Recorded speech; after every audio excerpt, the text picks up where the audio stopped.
Il Roden T1000 che vedi qui e che stai sentendo è un amore perduto e poi ritrovato. Devi sapere che più di 20 anni fa, ma parliamo della fine degli anni 90 e inizio anni 2000, io facevo un sacco di campagne pubblicitarie. Sì, e non le facevo da solo. Io molto spesso facevo il fonico e in alcuni casi facevo anche gli spot veri e propri, ma per certe campagne mi affidavo ad attori di teatro. Non tutti erano in grado di fare gli spot pubblicitari, ne ho provinati tantissimi e con alcuni è nato un rapporto di lunghissima durata e una bella amicizia. Venivano qui, registravano e con uno di loro poi è nata un'avventura un po' particolare che ti racconto in questo filmato che spero ti possa interessare. Nel frattempo ti farò ascoltare il Roden T1000, sì, con la mia voce, ma non solo, te lo farò sentire con la voce appunto di alcuni grandi doppiatori che hanno usato questo microfono e lo sentirai nudo e crudo, senza tanti effetti, perché all'epoca era un fonico de Noartri e quindi, come dire, li ho ripresi così puliti. Il microfono che sentirai è quello che è, esattamente come è entrato nella mia vecchia scheda audio che si chiamava Laila 9624, se non ricordo male. Pensa un po', su Cool Edit, che oggi è più conosciuto come Adobe Audition. Bene, all'epoca era un software rivoluzionario, prima che lo comperasse Adobe, e che io presi proprio in quel periodo negli Stati Uniti. E poi invece in un bel negozietto qui dalle mie parti mi sono andato a comprare questo microfono per l'occasione che adesso ti racconto. Allora, qual è la mia storia con questo microfono nel 2003, 2002 poi a dire la verità? Mi si ruppe il microfono NT2, che è questo microfono qui, questo qui, cominciò a fare sput, ok? Ma non lo fece in un momento così normale della mia vita. Stavo facendo spot, facevo un sacco di campagne pubblicitarie. All'epoca c'erano gli attori che venivano qui e facevano le varie voci, che registravano. Io facevo da fonico e avevamo questo microfono, usavamo quello.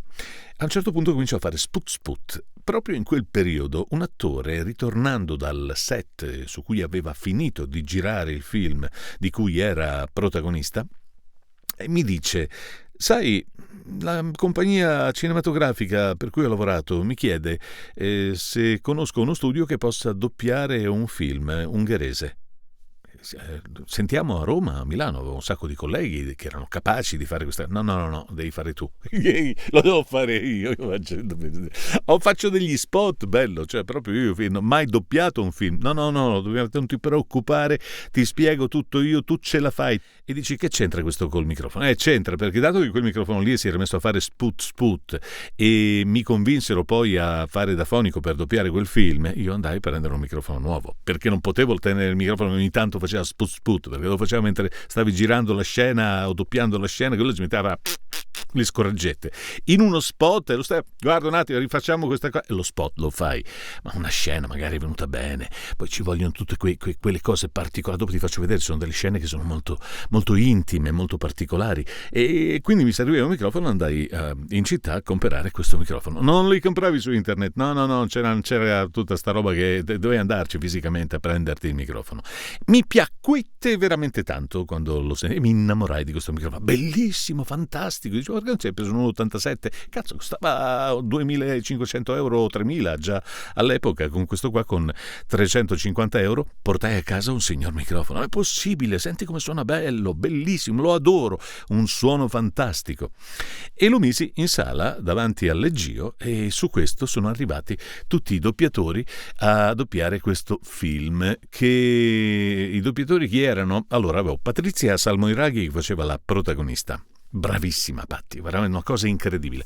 La Patrizia aveva una particolarità, era talmente bella mentre doppiava, perché tu entravi, cioè guardavi dalla sala, dal vetro della sala, e vedevi una nuvola di fumo. che fumava come un caminetto. Una nuvola di fumo bianca davanti al microfono. Si vedeva il microfono dietro lei, luminosa, col leggio davanti, con il foglio davanti appoggiato sul leggio, che prendeva appunti mentre guardava la scena, ed era stupendo, irraggiava. Poi quando tirava con la sigaretta si vedeva anche questa cosa nel buio. Era bellissimo, che si poteva ancora fumare all'epoca, erano altri tempi, diciamo che una volta ho anche aperto un buco che c'era nel muro e ho messo una ventola perché ci voleva. Però era qualcosa di interessante. E lei, poi è venuta Alessandra Felletti, Antonio Guidi. Quanto mi ha preso per il culo Antonio Guidi, perché io ho fatto due personaggi in questo film, cioè due cose di contorno, sai, le battute che fa il cameriere, il cattivo, che anche se fra l'altro era un libanese, quindi anche se non parlava bene l'italiano, che cazzo ne frega più. Comunque vabbè, è stata la mia prima. Poi Antonio Guidi, quindi è venuto lui che faceva un personaggio di contorno molto interessante, il signor Varga, e poi è venuto Paolo Bessegato, bravissimo, l'ho adorato veramente. Tosawi da Milano. Dunque, se ti serviva un bambino, Tosawi faceva bambini, nel senso che doppiava i bambini, dava la voce, non è che partorisse a macchinetta, no, doppiava. Ci eravamo capiti. E poi chi c'è? Riccardo Rovatti che è venuto qui, che ha fatto un paio di personaggi di contorno anche lui, tra cui uno tedesco, dopo vi faccio sentire un paio di cose. E poi dopo Giuliana Nanni, che mi ha fatto la moglie del signor Vargas, e poi io e la mia socia che abbiamo fatto, la mia socia fra l'altro ha fatto Valeria, che era Miss Italia all'epoca, sì, perché era Alessandra Meloni che aveva fatto parte del cast in questo film e faceva la moglie di Paolo, che era interpretato dal mitico Antonio Maria Magro, e la moglie, che non era la moglie, era quella che sperava di diventare la moglie, ma accudiva la figlia, quindi tutta una storia di quelle che due maroni, insomma, c'è sempre l'uomo che corre dietro alle sottane, lascia la figlia a casa, e c'è lei che vorrebbe sposarlo, ma lui non vuole mettere la testa a posto. È un po' più complesso il film, è uno di quei film pesanti che apprezzano in 4, che però ha avuto il suo perché a quell'epoca e che è stato inserito dentro alla categoria film che abbiamo proiettato una volta una notte sulla Rai e poi dopo adesso nelle teche Rai, e credo che prima o poi uscirà anche su qualche piattaforma appena sarà possibile. Comunque il film ha avuto i suoi passaggi, come tantissimi film che sono usciti. Infatti sono andato a vedere, c'è un sacco di roba che nessuno conosce, figurati se mi portavano un film che prima di incassi hanno capito. Il problema che hanno avuto era che l'Ungheria aveva già doppiato il film, ma gli ungheresi nel doppiaggio non è che siano granché, l'avevano fatto stile televisivo con i loro attori che parlavano italiano, quindi non è che ne fosse uscito un granché bene come doppiaggio. Già il film era un po' particolare e difficile da gestire, se non gli davi una connotazione, sai, il doppiaggio a volte può distruggere o migliorare un film, e qui c'era da migliorare decisamente. E così la produzione disse: dobbiamo ridoppiare, altrimenti la Rai non ce lo prenderà mai.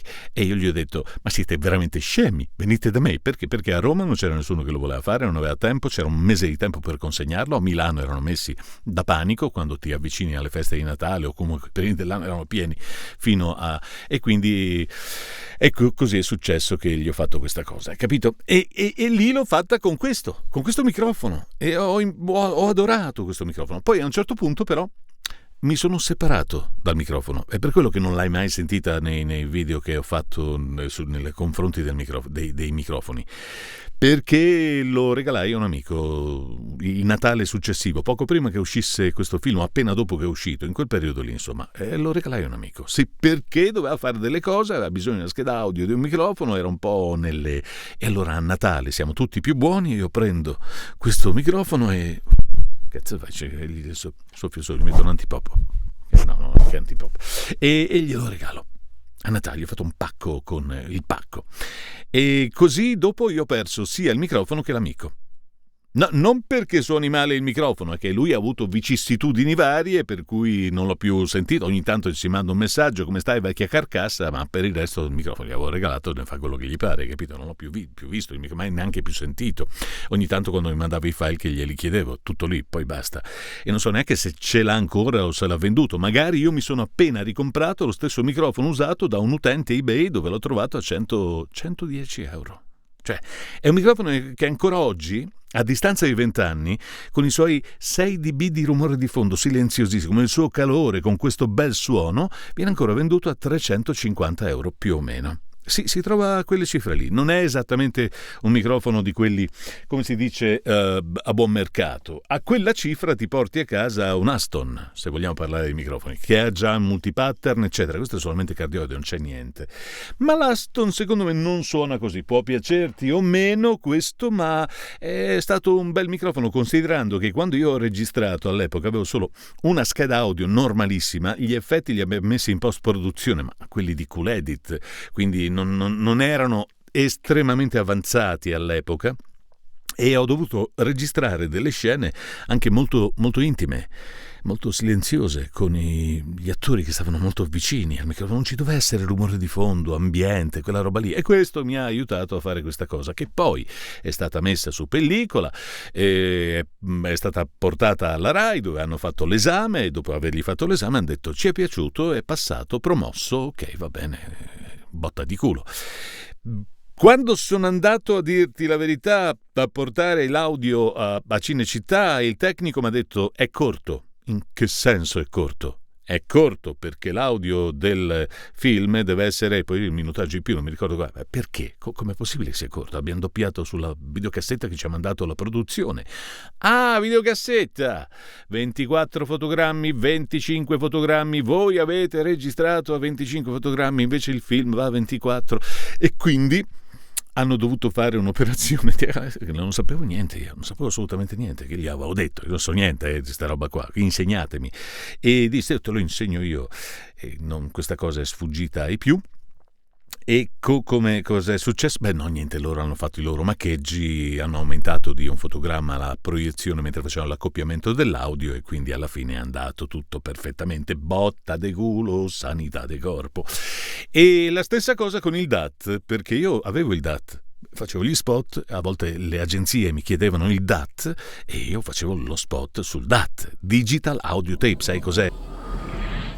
E facciamo un po' di storia sul DAT. Allora, la questione del DAT fu questa. Questo è un DAT e queste sono le audiocassette normali. Le radio locali all'epoca prendevano gli spot su audiocassetta normale.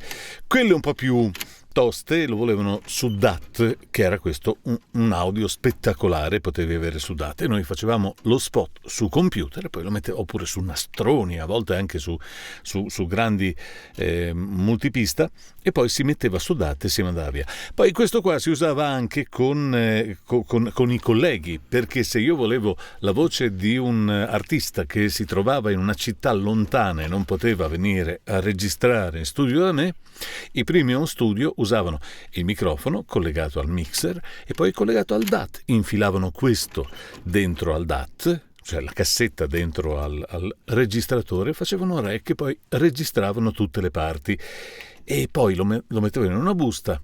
DHL il giorno dopo ti portava il DAT e tu lo mettevi nel tuo DAT, prendevi le incisioni che ti piacevano, eccetera eccetera. Così funzionava, capito? Anche il povero Claudio Capone e Melina Martello avevano uno studio, loro non usavano il DAT, per lo più usavano bobine Revox, ma alla fine era sempre la stessa cosa, ti mandavano un nastro registrato, si usavano i nastri, capito? Bene, cosa c'entra con il cinema? Bisognava fare un DAT di tutta la durata del film, dell'audio del film. E quando ho portato il DAT, quello mi ha detto: e se scivola? In che senso se scivola? Perché qui non c'è il time code. Non c'è il time code? In che ci doveva essere il time code? Non c'avevi un cavetto da scheda audio? Io non ce l'avevo. Non ho mai fatta questa cosa, capito? Quindi, non essendoci un cavetto che facesse in modo che il time code corrispondesse anche sul DAT, il rischio è che in 2 ore il film iniziasse in un modo e il DAT arrivasse dall'altra parte. Ma a quanto pare non è andata così, il mio DAT era perfetto, le cinghie erano nuove, funzionava perfettamente, insomma non è scivolato, è stata anche lì, diciamo così, com'è che si dice dalle parti di Oxford? A bot of cool. 2.50 c'è l'inizio in cui si capisce un po' di qualcosa. 2.50, qui stanno già parlando. E poi le ballerine, fantastiche. Solito. E a te, Paolo, è piaciuto? Noioso? No, assolutamente. Ballo, folklore, storia. Non avrei mai pensato di vedere uno spettacolo così. Tutta questa roba è stata fatta con questo, che con questo microfono bellissimo, su QLED, non ci posso credere. Sì, Dunque, la prosa di questo film è molto radiofonica, dobbiamo dirci la verità, nel senso che è stato doppiato con quel sapore della prosa radiofonica, quella che si faceva per esempio alla radio svizzera o alla Rai, dove c'erano appunto gli attori che facevano i film senza immagini.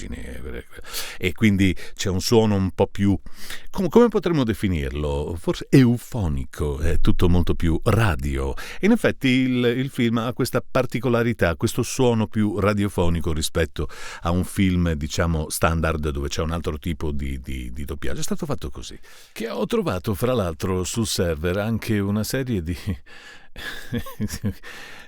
file aggiuntivi. Questo per esempio è sono i rulli che sono arrivati, una parte dei rulli, perché poi ce li hanno mandati in realtà in seguito, cioè dopo averci mandato la videocassetta, dato che c'era urgenza, loro ci hanno mandato il VHS, poi ci hanno mandato l'audio dei rulli della sessione in Pro Tools, da cui poi io ho estratto i vari audio per la colonna originale, ma ce li hanno mandati tipo un mese dopo e quindi noi non potevamo sapere che il video non tornava. Ce ne siamo accorti quando appunto siamo andati a Roma e abbiamo dato a Cinecittà il nostro audio e loro lo hanno accoppiato alla pellicola e hanno detto c'è qualcosa che non torna perché l'audio è praticamente fuori sync. Non potevamo saperlo. E io in modo particolare non avevo la più pallida idea di quello che stavo facendo, quindi però se mi avessero mandato questo me ne sarei accorto subito, perché già la prima scena, appena messo sotto l'audio originale, quello con le voci in ungherese come questo per esempio, andiamo a prenderne un pezzo di scena, questa qui, Colossale, bellissimo. Io, caro Sandor, sai che sono un appassionato del folklore ungherese, ma non mi sarei mai immaginato una serata cosí. E poi le ballerine, fantastiche! És te, Paolo, neked hogy tetszett? Nem untad? No, assolutamente. Ballo, folklore, storia. Non avrei mai pensato di vedere uno spettacolo così. E solo per questa cosa è stato buono venire qui a Budapest ad accompagnare Filippo. per esempio qui l'attore ha detto è stato buono, ma chiaramente nel doppiaggio poi l'ha detta diversamente. Non avrei mai pensato di vedere uno spettacolo così. E in fondo solo per questo è valsa la pena di accompagnare a Budapest Filippo. È una compagnia nuova, si chiama Ed è la parte che E a te, Paolo, è piaciuto? la ragazzina ha Noioso? fatto così. No. Ma se guardi esattamente il timing della parte, qui è già fuori sync, proprio per questa mancanza di fotogramma che c'è. Te ne accorgi nei vari passaggi, però era curioso sentire anche, guarda, metto su un canale l'originale e sull'altro invece quello in ungherese. caso che questa cittadina Questa la togliamo dal mute. tirasse uno Zobel di importanza secolare che aveva un suo percorso assolutamente personale ed un Lajos Volt, sicuri punti di partenza dei loro coetanei e dei loro seguaci. E Szentendre è sempre la lega artistica ed amicizia di Goida, Amos, Anna Margit, Bali e perfino di Koch. Cerchiamo adesso di intuire che cosa poteva significare per ciascuno di loro in quell'epoca gravata Va bene. E in fondo solo per questo è valsa la Guarda, pena guarda di come lo guarda, accompagnare bravissima a Budapest attrice. Filippo. È una compagnia nuova, si chiama Quello è il papà Experiments. però, cioè, stai Di grande attento. talento. Il loro coreografo è assolutamente Questo è Paolo E Bessegato. ora diamoci alla notte budapestina. No, Tu intanto ritorni con noi a casa adesso. Giuliana. Domattina ti devi alzare presto. Vabbè, comunque domani ci rivediamo al vernissaggio. E questa è comunque Tosawi, quella che fa i bambini, appunto. Cioè, nel senso che doppia i bambini, capito? C'è niente E poi c'era, per esempio, vediamo, in ambiente, perché per esempio in ambiente dice, ma questo l'hai fatto tutto così, e in ambiente vado a 5 minuti e 28, mi ero segnato alcuni punti. Ecco, per esempio, qui c'è Bessegato che doppia ed è davanti a un microfono, come si dice, di quelli, un gelato. Anna Margit, Balint e perfino di Cornish. Cerchiamo adesso di intuire che cosa poteva significare per ciascuno di loro in quell'epoca gravata di minacce e di ansie il colore locale. Tutti i rumori di fondo erano arrivati dalla colonna internazionale, tranne alcuni che abbiamo aggiunto noi dopo, sempre con Cool Edit, e questo è un effetto riverbero creato proprio con Cool Edit, che non era esattamente Pro Tools piuttosto che Cubase, Nuendo o Logic, che è tutta un'altra roba. Però il risultato non è male, dai, sto considerando 20 anni fa, fatto da uno che non aveva idea di cosa faceva. 7 minuti. Dunque, a 7 minuti che cosa c'è? A 7 minuti ti faccio sentire, ti presento, ecco, questo è l'arrivo di Patrizia Salmoiraghi assieme a Alessandra Felletti, che fanno la parte di due ragazze ungheresi che però arrivano dal Canada, perché erano in Canada, poi sono tornati in Ungheria, stanno cercando se stessi, ma sono rimaste un po' in bolletta e cercano di trovare un po' di denaro, diciamo, affabulando qualche ricco omone che si trova, sì, ci sono queste storie così. E però questa mostra, diciamo che gli dà un'idea a Violette, che è la protagonista, nel senso che la sconvolge, perché incontra delle cose, vede delle cose che riguardano la sua vita, la parte più interiore e profonda di se stessa. Però intanto te lo faccio sentire, perché Patrizia è un mito. La tua tesoro. Che intendeva per fuoco distruttivo? Mi scusi, io credo di non capire. Come fuoco distruttivo? Quale pittrice? Bene, mi scusi. Violette Totar. Shandor, Kereke Shandor. Lei è la mia amica. Mattia Kovac. Siamo due ungheresi del Canada. Alessandra Felletti, che è Mattia, e poi lui è Bessegato. Vado a farti sentire anche, vuoi sentire un po' di parolacce? A 10 minuti e 30. Tutte le parolacce del film le ho dette io in questa scena qui. Tutte. È inutile, tanto non ce la fai. Tutte. Sei una bastarda, sei solo una stronza. A cosa credi di fare? Sei una maledetta stronza. Se pensi di prendermi per il culo ti sbagli. Maledetta stronza, vieni qua. Scappi da bastarda, fermati. Ma siamo a Natale, dai. Ma stai facendo? Ma sei scemo? Tu che cazzo vuoi? Non t'azzardare, stronzo. Ci rivedremo. E l'ho beccato, sì. Ci rivedremo. Che cesso di doppiatore che sono. 20 anni fa, oggi sono decisamente uguale. No, nel senso che un po' di cose le ho imparate. Qui ho detto tutte le parolacce del film, non è stato censurato perché non si capivano probabilmente. Cosa mi ero segnato? A 12:20 mi ero segnato qualcosa, credo che fosse per farti sentire Patrizia e Alessandra che dialogano. Non ne ho proprio idea. Certo che il mondo è davvero piccolo, nella stessa città, nella stessa strada. A un tratto vi trovate nello stesso momento per puro caso. Ma che vuoi che ne sappia? Avranno una rete, è possibile, no? Ed è riuscito a seguirti per Ma mezzo che mondo. ne so? Ha detto di volerti bene e di andare con lui e non ha voluto nient'altro. Lo sai che per tipi così non contano i sentimenti. Il loro...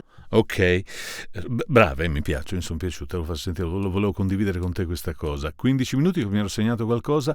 Ah beh sì, perché qui c'è la scena all'aperto, come vedi, nonostante sia molto radiofonico come tipo di ripresa. A tavola intanto. Come mai tanti posti? Saremo in tanti. Per le donne?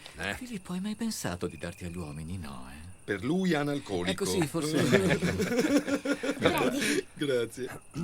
Filippo non te l'ho presentato, ma è Enzo Rapisarda, che è un bravo attore siciliano, infatti qui fa la parte del siciliano, anche perché non poteva fare altre parti, nel senso che c'ha proprio un accento così molto forte e ne andava anche molto fiero e faceva più che bene, voglio dire. Invece Antonio è una delle voci più premiate in assoluto degli anni '80 e porca miseria, lui la prosa radio l'ha fatta, strafatta, ha vinto premi su premi, una delle più belle voci di quel periodo e che qui si prodigava come attore. Poi cosa ti faccio sentire? 17:21 cosa mi ero segnato? 17:21, 18, questa è la parte, no? Andiamo avanti. Riccardo, 20 minuti e 30. Riccardo ha due parti. In una fa il cascamorto, che è qui. Allora, le due ragazze naturalmente stanno cercando di essere carini con due uomini che magari gli mollano qualche mazzetta di denaro perché devono in qualche modo riuscire a sopravvivere nel loro viaggio. Si cade sempre in queste cose. Ma è il regista ungherese, la storia scritta da un non è Arturo Andreoli che l'ha scritta. Chi l'ha scritto questo film? Enzo Lauretta, non proprio esattamente l'ultimo arrivato, assieme a Stefano Milotto. E comunque ecco Riccardo che sta per arrivare a fare il cascamorto. Buona fortuna. Non bevi? Buonasera, mi chiamo Balázs Ferget, che lieto. Io e il mio amico abbiamo pensato che potremmo sederci con Siete voi. ungheresi? Sì, perché? Stavamo per indovinare da dove potevate venire. Io dal palazzo di fronte, dalla borsa. Allora che dite, posso chiamare il mio amico? Certo. Poi chiama il suo amico, si mette alla tavola, il suo amico sarei io, ma dice due parole in croce più avanti in un altro è proprio una cosa in cui parlo così, faccio, è vero, è quello che, mamma mia. Allora, qui c'è un'altra volta Riccardo Rovatti, sentire perché. Che vi fa il tedesche? Scusa Riccardo, io amo tanto te, ma questa mi fa ridere sempre quando io vedo, perché ti conosco.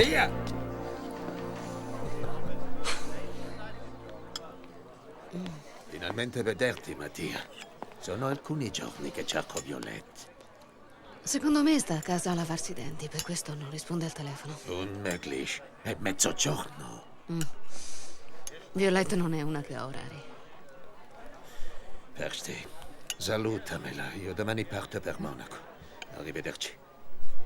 Guten Tag. Guten Tag. Grande Riccardo.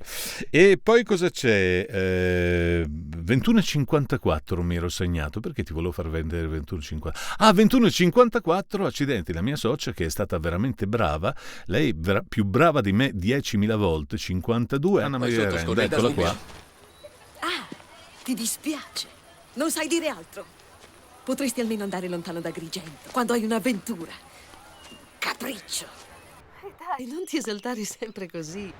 Valeria mia, fai tramontare il sole e gelare i fiori.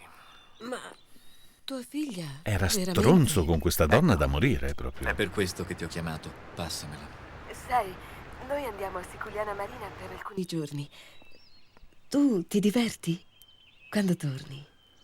Gli chiedeva sempre quando torni e lui non voleva tornare, ne fregava niente. Poi dopo parla con la figlia, faccio il papà premuroso, poi io vado in giro a inseguire questa Violette che invece l'aveva fatta assolutamente innamorare. Perché? Perché Gregor Bernadette. Se sei vecchio abbastanza o hai dei genitori che ti hanno fatto vedere cose vecchie, potresti avere visto il commissario, com'è che si chiama? Quello là tutto sfatto, perché non mi viene in mente il nome di lui? Colombo, l'avrai sentito doppiato Colombo? Salute. Buongiorno. Permettimi di presentarti questa signorina ungherese del Canada. Ti ho già parlato di lei al telefono. Violette Total. Nota bene che lui è entrato, c'era il riverbero della scala, l'avevo guardato e ho detto ma devo fare questa cosa, nessuno me lo diceva, e quindi c'è il riverbero della scala quando entra e una volta che entra se ne va il riverbero. Qualcosa ho imparato all'epoca, cioè 20 anni fa, adesso ne so a pacchi adesso.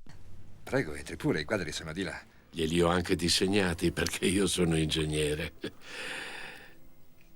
Che cos'è? Una collana. L'altra volta a casa mia ha guardato questa. Ha l'occhio molto fine. Se non sbaglio lei ha paragonato una cosa all'altra. Ma non è la stessa, era soltanto una mia impressione. Posso vedere?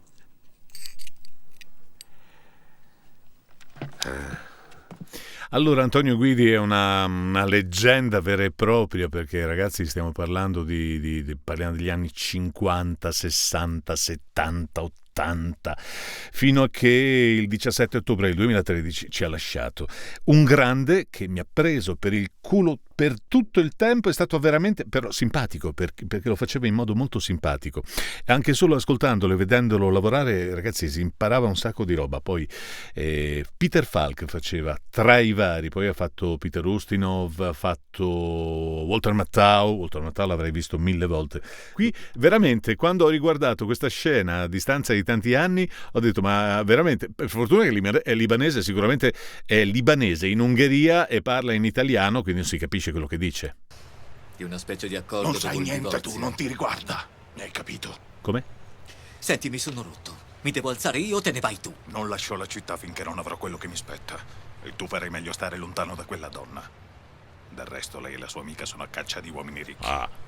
E tu non lo sei. Ma che facevo cagare, mamma mia, che trombonata terribile che ho fatto. Scusatemi se ho fatto questa cosa, capisco che il film non sia stato di grande successo quando la gente ha visto questa scena. Guarda, senti, cioè lei come è stata Alessandra Felletti, come è stata delicata. Nella nostra vita precedente eravamo dei salmoni. Salmoni? Mm-hmm. Guarda i movimenti della bocca pensare? Come li ha doppiati, guarda.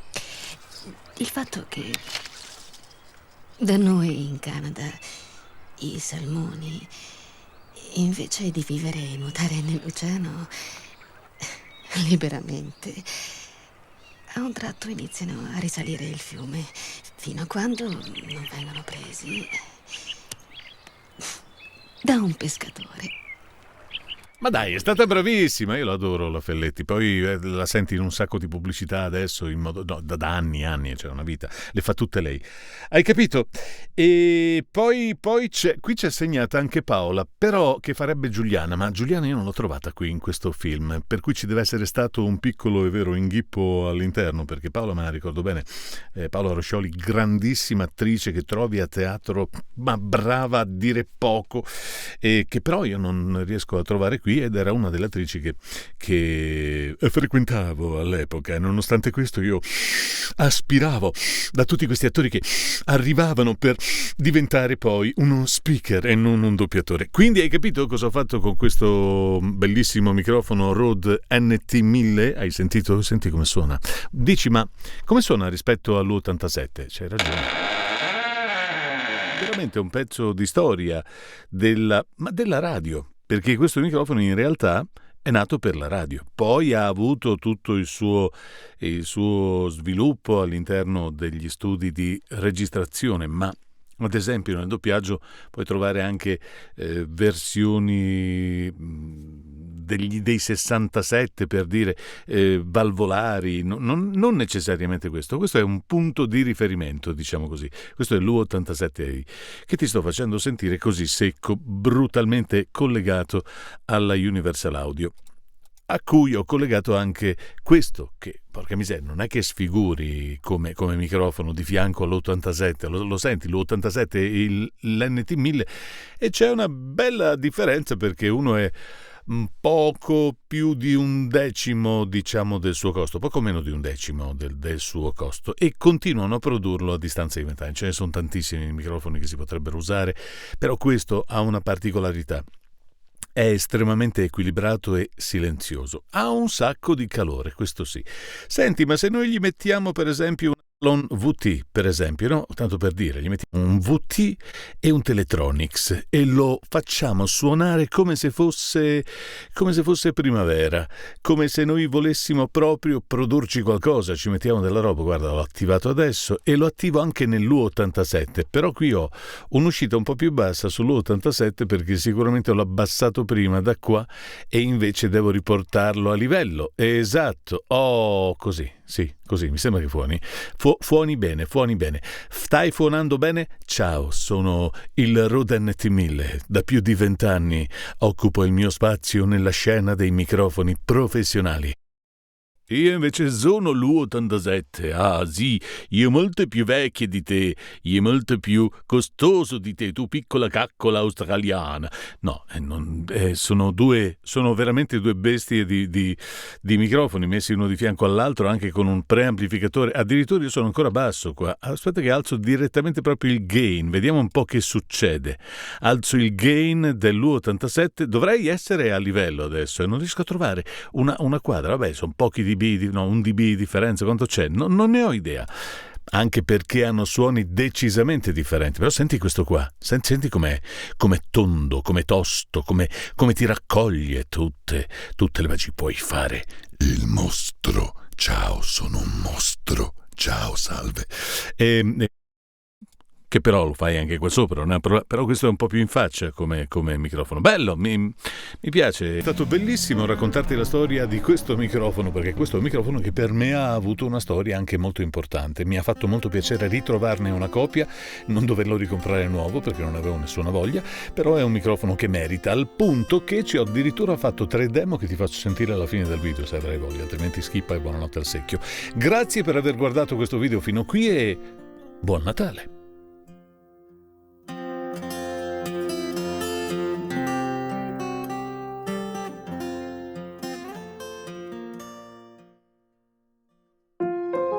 Ascolta attentamente. Il futuro ha il suono del cambiamento, che è una parte inevitabile della nostra vita, una costante che ci accompagna in ogni fase del nostro percorso. La rete Cyclos è un'orchestra formata da persone e strumenti che insieme compongono la melodia del futuro. Cyclos è un suono vibrante, un ritmo che ci connette con il mondo.